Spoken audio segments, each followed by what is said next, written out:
ዓለምን ያስደነገጠው ሚስጥራዊ የስልክ ጥሪና ከጀርባው ያለው ያልተጠበቀ ስምምነት በትራምፕና በኔታንያሁ መካከል በዋይት ሀውስ ሊደረግ የታሰበው ድንገተኛ ስብሰባ ምን ሚስጥር ይዟል? በሌላ በኩል የቀድሞ የኢራን መሪ የቀብር ስነ ስርዓት ላይ የተፈጠረው እንቆቅልሽና የአዲሱ መሪ መሰወር የዓለም መገናኛ ብዙሃንን አነጋግሯል። ይህ በእንዲህ እንዳለ በሀገራችን ፊልድ ማርሻል ብርሃኑ ጁላ ለከፍተኛ የጦር መኮንኖች ያስተላለፉት ታሪካዊና አስቸኳይ የባህር በር መመሪያ ምን ይመስላል? የተከበራችሁ የዩቲዩብ ቻናል ቤተሰቦች ሰላም ጤና በያላችሁበት ይሁን። እስከ ቪዲዮ ፍጻሜ ድረስ አብራችሁን ቆዩ። ቪዲዮን ላይክ ማድረጉን አትዘንጉ። ወደ መረጃዎቹ አልፋለሁ።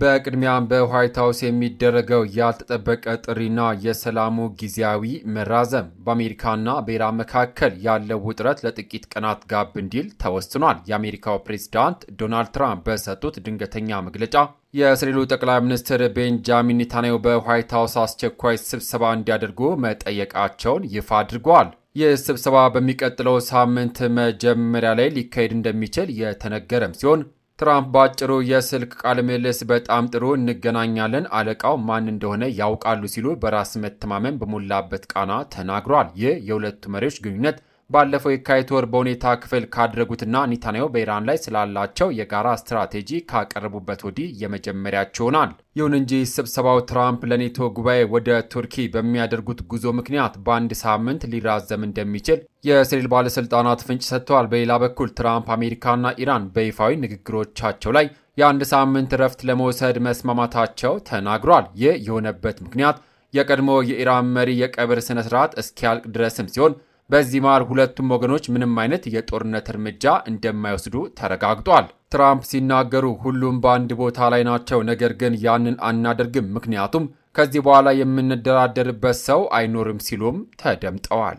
ለመሆኑ በዚህ የቀብር ስነ ስርዓት ላይ በስተጀርባ ምን እየተካሄደ ነው? አዲሱ የኢራን መሪስ የት ገቡ? የሚቀጥለው መረጃችን በዚህ ጉዳይ ነው። ከኢራን ጀርባ ያለው ሚስጥራዊ ዝግጅትና የባለስልጣናቱ መታቀብ ዓለም በትኩረት እየተከታተለ ባለው የኢራን ጉዳይ ላይ አሜሪካ ውይይቱን በሰላም ለማስቀጠል ስትል በቀብር ስነ ስርዓቱ ላይ የሚገኙ የሀገሪቱን ባለስልጣናት ኢላማ እንደማታደርግ በይፋ አስታውቃለች። ከዚህ የቀብር ስነ ስርዓት በኋላ የአሜሪካና የእስላማዊቷ ሪፐብሊክ የሰላም ድርድር በፓኪስታን አደራዳሪነት በሐምሌ ወር አጋማሽ ላይ በድጋሚ እንደሚጀምር ዲፕሎማሲያዊ ምንጮች ጠቁመዋል። ነገር ግን በቴህራን ውስጥ ነገሮች እጅግ ግራ የሚያጋቡ ሆነዋል። በአሁኑ ወቅት የቀድሞ መሪ የቀብር ስነ ስርዓት ለአንድ ሳምንት በሚቆየው ይፋዊ የመሰናበቻ መርሃ ግብር እየተከናወነ ቢሆንም አዲሱ የአገሪቱ መሪ ሙጅተባ ኻሜኒ እና ሌሎች 3 ወንድሞቻቸው በስነ ስርዓቱ ላይ ሙሉ በሙሉ አለመገኘታቸው ትልቅ መነጋገሪያ ሆኗል። በምትኩ የቤተሰቡ ተወካይ ሆነው የቀረቡት አማቻቸው ናቸው። ይባስ ብሎ ከአውሮፓ የወጡ ሚስጥራዊ ሰነዶች እንደሚያሳዩት በቴህራን ማዘጋጃ ቤት ውስጥ በተፈጠረ ከፍተኛ የህዝብ ትልቅ ግርግርና መጨናነቅ ምክንያት በዚህ ሳምንት ብቻ ከ1500 እስከ 3000 የሚደርሱ ሰዎች ለህልፈተ ህይወት ሊዳረጉ እንደሚችሉ ተገምቶ ቅድመ ዝግጅት እየተደረገ ነው። ምንም አይነት የዓለም መሪዎች ባልተገኙበት በዚህ ስነ ስርዓት ላይ አንዳንድ ሰዎች ሲያለቅሱ ማየታቸው እንዳስገረማቸው የገለጹት ትራምፕ ምናልባትም የውሸት እንባ ሊሆን ይችላል ሲሉ የራሳቸውን ጥርጣሬ አስቀምጠዋል። በመጨረሻም ከሀገር ውስጥ መረጃ የባህር በር ጉዞና የፊልድ ማርሻል ብርሃኑ ጁላ ጥብቅ መመሪያ።